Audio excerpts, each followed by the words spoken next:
Hello दोस्तों, स्वागत है आपका अभिनंदन स्टडी पॉइंट चैनल पर। जैसा कि आपको पता है, डेली सुबह 7 बजे करंट अफेयर्स की क्लास होती है, जिसमें मैं आपको सभी महत्वपूर्ण प्रश्नों को कवर कराता हूं जो आपके एग्जाम में एज इट इज देखने को जरूर मिलेंगे। आप इस क्लास को लास्ट तक देखिए। अगर आप इस चैनल पर नए हैं तो सब्सक्राइब कर ले चैनल को और बेल आइकन को प्रेस करना बिल्कुल भी ना भूलें, लेटेस्ट वीडियो की अपडेट सबसे पहले आपको मिलने के लिए। तो आइए स्टार्ट करते हैं आज की क्लास को। पहला प्रश्न है, निम्न में से कौन सा भारत में नास्य कोविड-19 टीके के नैदानिक चरण परीक्षणों की शुरुआत करेगा? Which of the following will initiate clinical phase trials of नास्य कोविड-19 वैक्सीन इन इंडिया?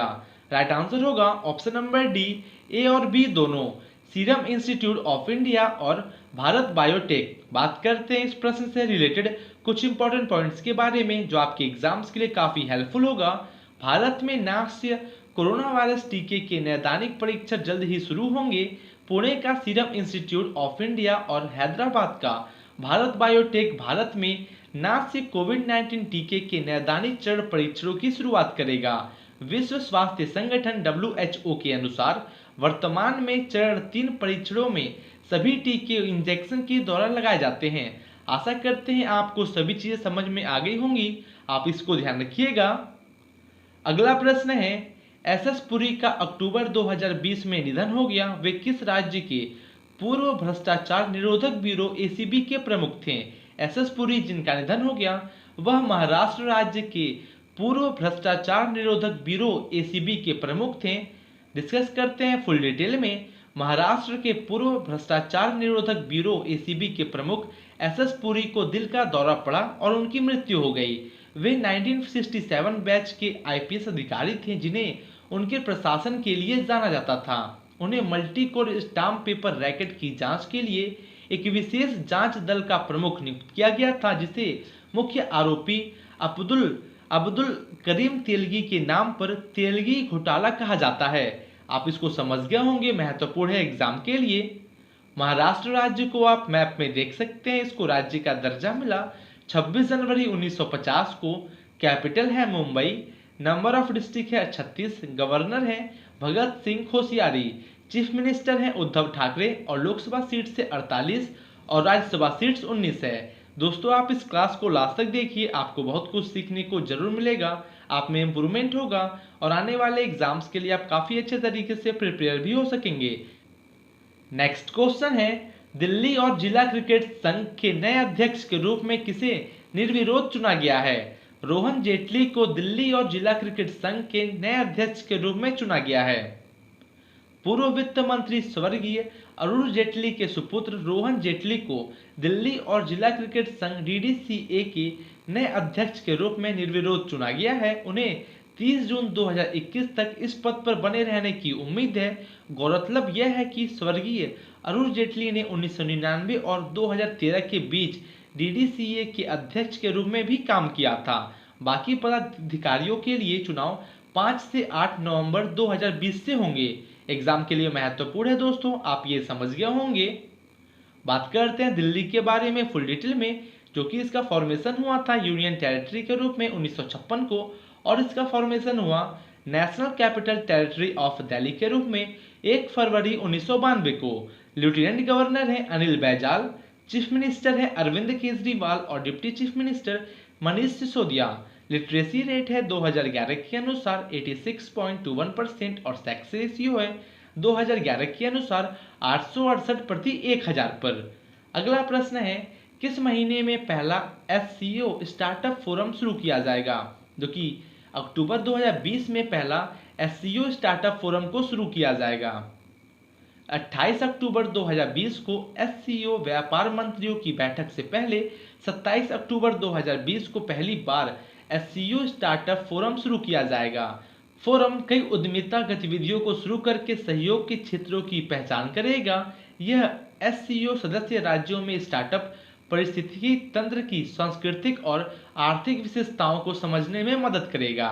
दोस्तों, मैं इतना फुल डिटेल में इसलिए बात करता हूं, आपके एग्जाम में प्रश्न कहीं से पूछा जाए आप आसानी से सभी प्रश्नों को कर सकें। नेक्स्ट क्वेश्चन है, किस देश ने राष्ट्रीय सुरक्षा की रक्षा के लिए संवेदनशील निर्यात को प्रतिबंधित करने वाला एक नया कानून पारित किया है, जो कि एक नया कानून चीन के द्वारा पारित किया गया है। चीन ने राष्ट्रीय सुरक्षा की रक्षा के लिए संवेदनशील निर्यात को प्रतिबंधित करने वाला एक नया कानून पारित किया है, जिससे बीजिंग को अमेरिका के खिलाफ व्यापार और प्रौद्योगिकी के पक्षों के बीच तनाव बढ़ने की अनुमति मिल सकती है। कानून के तहत निर्यात नियंत्रण नागरिक, सैन्य और परमाणु उत्पादों, साथ ही राष्ट्रीय सुरक्षा से संबंधित वस्तुओं, प्रौद्योगिकियों और सेवाओं पर लागू होगा। आप ये ध्यान रखिएगा दोस्तों, एग्जाम में ये प्रश्न पूछा जा सकता है। आप जो है चाइना को मैप में देख सकते हैं, जो कि चाइना वर्ल्ड का मोस्ट पॉपुलस कंट्री है और यह वर्ल्ड का थर्ड और फोर्थ लार्जेस्ट कंट्री है बाय एरिया।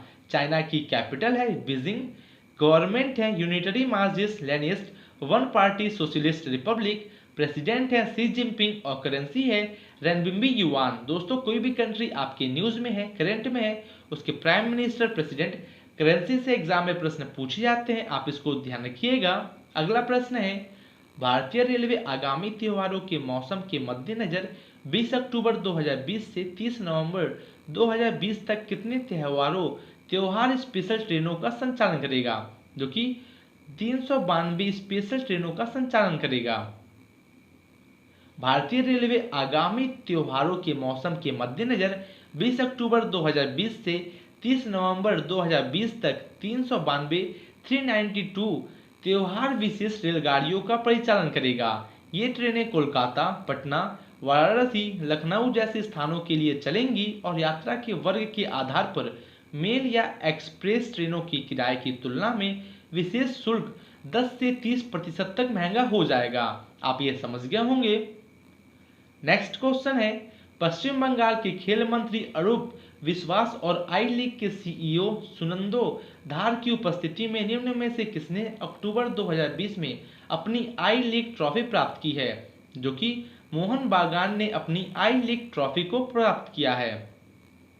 पश्चिम बंगाल के खेल मंत्री अरूप विश्वास और आई लीग के सीईओ सुनंदो धार की उपस्थिति में मोहन बागान ने 18 अक्टूबर 2020 को अपनी आई लीग ट्रॉफी प्राप्त की है।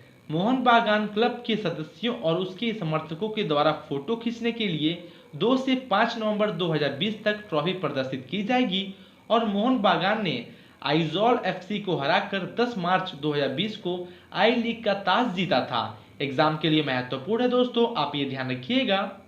पश्चिम बंगाल राज्य को आप मैप में देख सकते हैं, इसको राज्य का दर्जा मिला 26 जनवरी 1950 को, कैपिटल है कोलकाता, नंबर ऑफ डिस्ट्रिक्ट है 23, गवर्नर है जगदीप धनकर और चीफ मिनिस्टर ममता बनर्जी हैं। Members of the legislative assembly 295, Lok Sabha seat से 42 और राज्यसभा सीट 16 है। दोस्तों दिल्ली में आपका करंट अफेयर्स के साथ साथ स्टैटिक जीके को भी कवर करता हूं, आपके एग्जाम में प्रश्न कहीं से पूछा जाए आप आसानी से सभी प्रश्नों को कर सकें। नेक्स्ट है, बांग्लादेश ने प्रधानमंत्री मोदी को मार्च 2021 में देश की आज़ादी के कितने साल पूरे होने के जश्न में शामिल होने के लिए आमंत्रित किया है, जो कि देश की आज़ादी के 50 साल पूरे होने के जश्न में प्रधानमंत्री मोदी को आमंत्रित किया है बांग्लादेश ने। बांग्लादेश ने प्रधानमंत्री मोदी को 26 मार्च 2021 को देश की आज़ादी के 50 साल पूरे होने के जश्न में शामिल होने के लिए आमंत्रित किया है। इससे पहले उनका बंगबंधु शेख मुजीबुर रहमान के जन्म शताब्दी समारोह में शामिल होने के लिए बांग्लादेश जाने का कार्यक्रम था, लेकिन यह महामारी के कारण रद्द कर दिया गया था और 2020 के अंत में भारत और बांग्लादेश के प्रधानमंत्री के बीच एक आभासी बैठक के भी होने की संभावना है। आप ये ध्यान रखिएगा। बांग्लादेश की राजधानी है ढाका और बांग्लादेश की मुद्रा है करेंसी बांग्लादेशी टका। राष्ट्रपति हैं अब्दुल हमीद और प्रधानमंत्री शेख हसीना है और आपके एग्जाम के लिए काफी महत्वपूर्ण भी। अगला प्रश्न है, बहरीन ने किस देश के साथ अरब देश की राजधानी मनामा में अमेरिका के मध्यस्थता सौदे पर हस्ताक्षर करने के बाद औपचारिक रूप से राजनयिक संबंध स्थापित किए हैं, जो कि बहरीन के साथ इजराइल ने राजनयिक संबंध स्थापित किए हैं। Option number B right answer होगा। इजराइल और बहरीन ने अरब देश की राजधानी मनामा में अमेरिका के मध्यस्थता सौदे पर हस्ताक्षर करने के बाद औपचारिक रूप से राजनयिक संबंध स्थापित किए हैं। बहरीन और इजरायली अधिकारियों ने राजनयिक, शांतिपूर्ण और मैत्रीपूर्ण संबंधों की स्थापना पर एक संयुक्त विज्ञप्ति सहित 8 द्विपक्षीय समझौते पर हस्ताक्षर किए हैं। दोनों देशों को अब दूतावास खोलने की उम्मीद है। इंपॉर्टेंट है एग्जाम के लिए। बात करते हैं इसराइल के बारे में फुल डिटेल में, जो कि इसराइल एक मिडिल ईस्टर्न कंट्री है मेडिटेरियन सी पर, और यह जो है रिगार्डेड है by Jews, Christians and Muslim as the biblical holy land. और यहाँ पर जेरूसलेम में मोस्ट सेक्रेड साइट्स है और कैपिटल है इसराइल की जेरूसलेम। प्रेसिडेंट हैं रिविन रिवलिन और प्राइम मिनिस्टर बेंजामिन नेतान्याहू हैं और इसराइल की करेंसी है न्यू शेकल। आप ये ध्यान रखिएगा।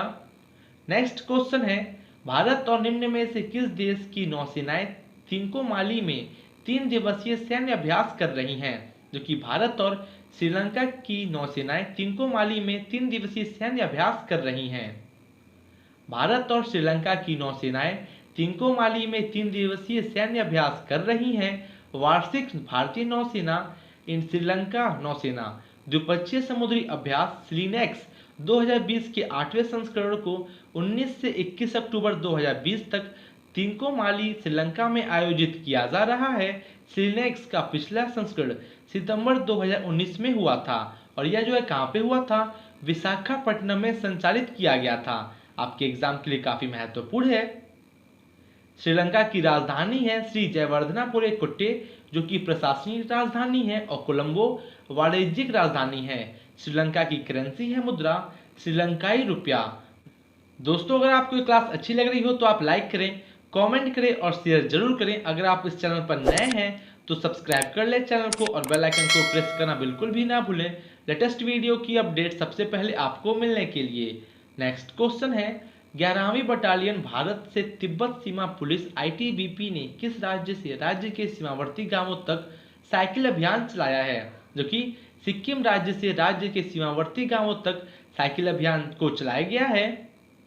11वीं बटालियन भारत तिब्बत सीमा पुलिस ITBP ने 18 अक्टूबर 2020 को सिक्किम में अपने पैंगोंग बेस से राज्य के सीमावर्ती गांवों तक साइकिल अभियान चलाया। सिक्किम के संस्कृति, सड़क और पुल विभाग के मंत्री समदुप लेप्चा ने इस अभियान को हरी झंडी दिखाई और ITBP टीम के द्वारा कठिन इलाकों में 20 दिनों के दौरान कुल 218 किलोमीटर को कवर किया जाएगा। आप ये समझ गए होंगे। बात करते हैं सिक्किम राज्य के बारे में फुल डिटेल में। आप सिक्किम को मैप में देख सकते हैं, काफी छोटा है और यह जो है राज्य बना 16 मई 1975 को। कैपिटल है गैंगटोक। नंबर ऑफ डिस्ट्रिक्ट है 4। गवर्नर है गंगा प्रसाद और चीफ मिनिस्टर प्रेम सिंह तमांग हैं। Members of the legislative assembly 32, Lok Sabha seats है 1 और राज्यसभा सीट्स भी 1 है। नेक्स्ट क्वेश्चन है, निम्न में से किसने केंद्रीय विश्वविद्यालय जम्मू परिसर में पंडित मदन मोहन मालवीय के नाम पर नए शिक्षा परिसर की नींव रखी है? जो कि पंडित मदन मोहन मालवीय के नाम पर नए शिक्षा परिसर की नींव रखी गई है डॉक्टर जितेंद्र सिंह के द्वारा। केंद्रीय मंत्री डॉक्टर जितेंद्र सिंह ने केंद्रीय विश्वविद्यालय जम्मू परिसर में पंडित मदन मोहन मालवीय के नाम पर नए शिक्षा परिसर की नींव रखी है। केंद्रीय विश्वविद्यालय भारत के ऐसे पहले केंद्रीय विश्वविद्यालयों में से एक है जिसके नाम पर इस तरह का शैक्षणिक परिसर है। पंडित मदन मोहन मालवीय 20वीं शताब्दी के पूर्वार्ध के अग्रणी शिक्षाविदों में से एक थे। दोस्तों, अगर आपको इस क्लास की PDF चाहिए, आपको इसी वीडियो के डिस्क्रिप्शन में टेलीग्राम ग्रुप की लिंक मिल जाएगी। आप उस लिंक से ग्रुप में ज्वाइन हो जाइए, आपको सभी PDF वहां पे प्रोवाइड कर दी जाती है। अगर दोस्तों आपको सितंबर महीने के सभी महत्वपूर्ण करंट अफेयर्स के प्रश्नों वाली क्लास को अगर आपको देखना है तो आपको इसी वीडियो के डिस्क्रिप्शन में उस वीडियो की लिंक मिल जाएगी। आप उस लिंक से उस क्लास को जरूर देखिएगा, आपके आने वाले एग्जाम्स के लिए काफी हेल्पफुल होगा। अगला प्रश्न है, जैकिंडा अर्डन कहाँ के प्रधानमंत्री बने हैं? Where did Jacinda Ardern become prime minister? तो दोस्तों, ये है आपका आज का homework question of the day. आपको इसका आंसर कमेंट बॉक्स में कमेंट करके जरूर देना है। आप जैसे बहुत से स्टूडेंट्स डेली कमेंट बॉक्स में कमेंट करके आंसर देते हैं। आशा करते हैं आपको क्लास काफ़ी अच्छी लगी होगी। अगर अच्छी लगी है तो आप लाइक करें, कमेंट करें और शेयर जरूर करें। शेयर करें उन सभी स्टूडेंट्स के पास जिसको इस क्लास से काफ़ी हेल्प मिल सके। तो मिलते हैं आपसे कल और टॉप लेवल के बेहतरीन क्वेश्चंस के साथ। Thank you and good day.